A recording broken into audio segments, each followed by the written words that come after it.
New York Times, FedEx CEO Fred Smith is challenging New York Times publisher A.G. Sulzberger and the paper's business editor to a debate after the paper published a report alleging that the shipping giant did not pay any federal taxes last year. Smith is calling the report, quote, distorted and factually incorrect, touting FedEx's capital investments. Joining us right now is the former CEO of CKE Restaurants, former Labor Secretary nominee, and author of the book, The Capitalist Comeback, Andy Puzder. Andy, good to see you. Good to see you, Maria. What's your reaction to this fight? Now, the New York Times writes this story, says FedEx hasn't paid any taxes. Fred Smith wants to talk about this. God, I'd love to see that debate. You'd have a legitimate businessman who actually knows what he's talking about, debating people at the New York Times who rely on Paul Krugman, the always confident, rarely correct Paul Krugman, for their economic policy. Look, you've got a situation where FedEx has hired people. They've increased hiring 4% in 2018. They're going to do 7% this year. More people, that's from the New York Times article, more people are working. They're making more money. They're paying more in income tax. We had more tax revenue in fiscal year 2019. We had $3.5 trillion in revenue versus the last full fiscal year where we didn't have the tax cuts, where we had $3.3 trillion in total tax revenue. Tax revenue is up. More people are working. They're making more money. They're paying more in taxes. Because of the tax cuts, they're taking more home. Who cares if corporations paid less in tax? The point isn't that we're going to punish corporations with the tax code. The point is we want to raise revenue, create prosperity, and help American workers. And that's exactly what the tax cuts are doing. I'm going to make the assumption that what happened here, I don't own this name, so I haven't looked at the balance sheet in a while, but here's my assumption. Tell me if I'm wrong. Basically, they're taking advantage of the accelerated capital cost allowance. So if you spend $1 million on a new truck or airplane, you can write it off in a very short period of time and avoid paying any tax on it because it's a write-off. It's good for the economy, it's good for the company, it's good for jobs, but it has this one downside that you don't pay tax the year that you're accelerating the capital cost write-off. Is that basically what's happened here?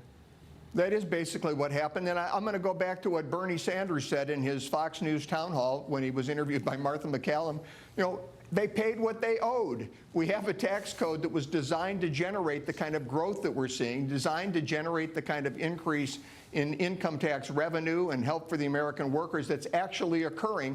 If there are offsets to that, if there are reasons that's happening, who cares? I mean, we're not trying to punish American companies. We're trying to help the American people. And that's why we have those incentives to invest in the tax code.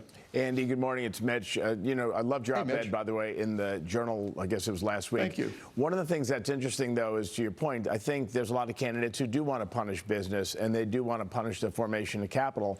And I think it's not widely understood that it's that capital that creates jobs. How does that get messaged the right way? Is it just that President Trump will tell the story on the campaign trail? Because we have a lot of candidates who have a complete opposite message.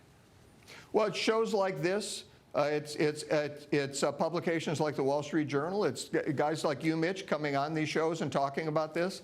It's President Trump talking. It's Larry Kudlow talking. Look, we need to get this message out. You know, one of the big criticisms in this article was that companies are using, including FedEx, the money to do stock buybacks, which increase stock price and market values.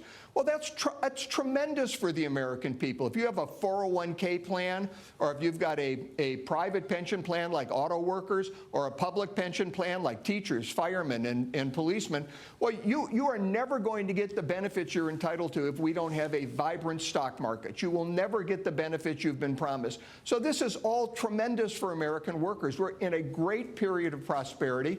If we can resolve the trade war, if we can get the Democrats to stop trying to convince everybody that we're going to have a recession, if the Fed will stop raising interest rates, I mean, they raised them eight quarters in a row after President Trump was elected. If we can get things to calm down, we'll also have tremendous economic growth. But right now, we are in a period of amazing prosperity for the American people, and criticisms like you see in the New York Times were absurd. You know, Andy, I get very concerned, though, when we're always reacting. I always say that people that are reacting are not acting, and it usually means you're on the losing side of an argument. So in 2015, 2016, we were all reacting to President Trump, and look what happened. Now it seems like we're all reacting to I guess you might call them socialist plans, but you might say Medicare for all. You talk about wealth tax, unfriendly to corporate environment.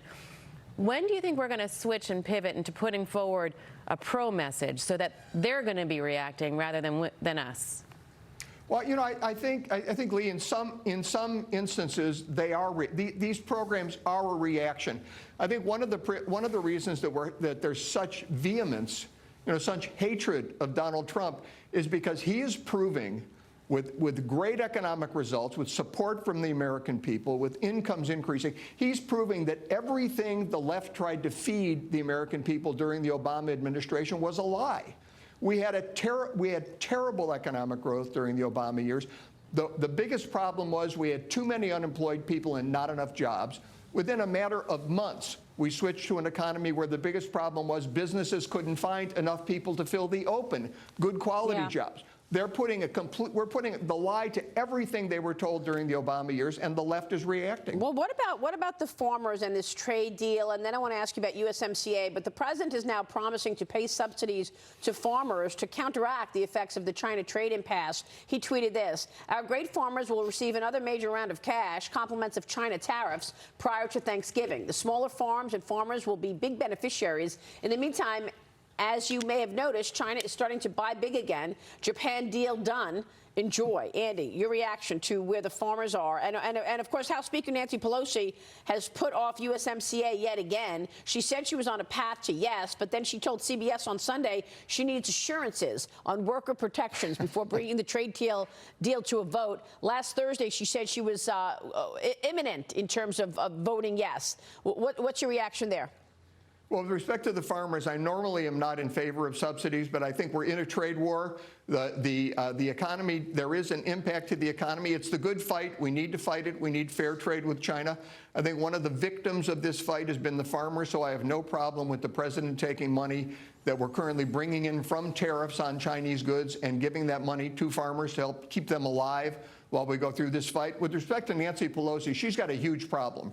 Her problem is the USMCA is a great deal for American workers. It's a great deal for America and American workers. She's got to find a way to make the leftist base in her party happy or satisfied with giving President Trump a victory. Right. They don't want President Trump to have any victories.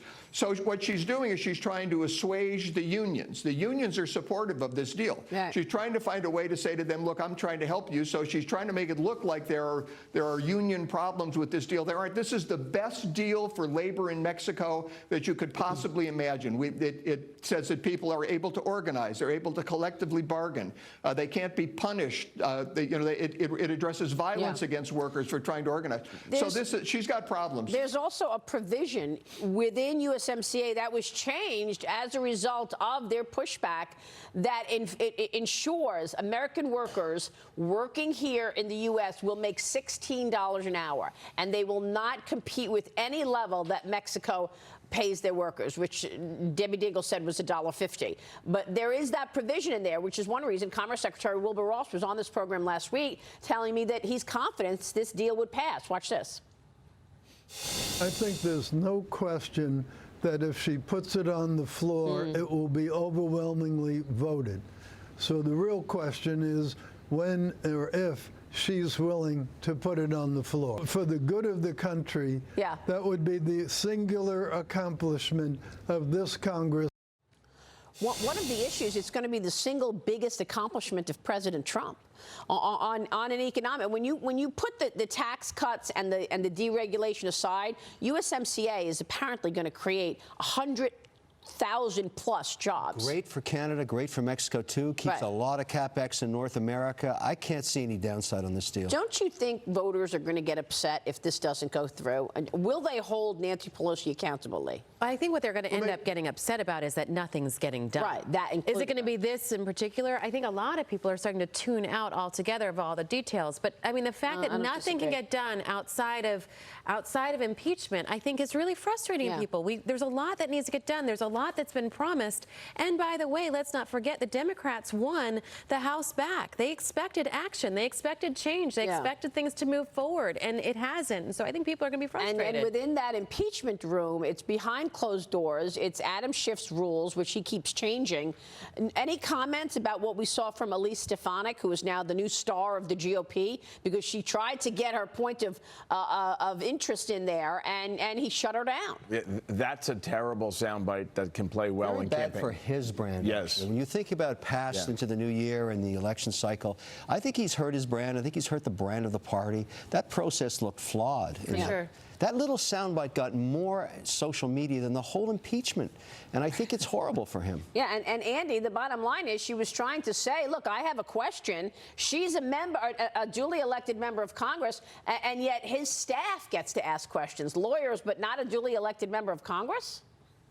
Yeah, I don't think the American people, I think the American people will see through this. I don't think the American people are going to accept this. If you look at the polling over the last week, the support for impeachment declined significantly, opposition to it increased, and the president's favorability increased dramatically in the past 7 days. The American people aren't going to buy this process. The Democrats have got themselves in a real box. Don't forget, the president's actually raised money during the impeachment hearings, didn't he? Yes. Yes, his numbers went up in terms of donations. Andy, it's good to see you, sir. Thank you. Good to see you, Maria. Andy Thank you. Puzder joining us. Quick break and then hacking Disney+. The new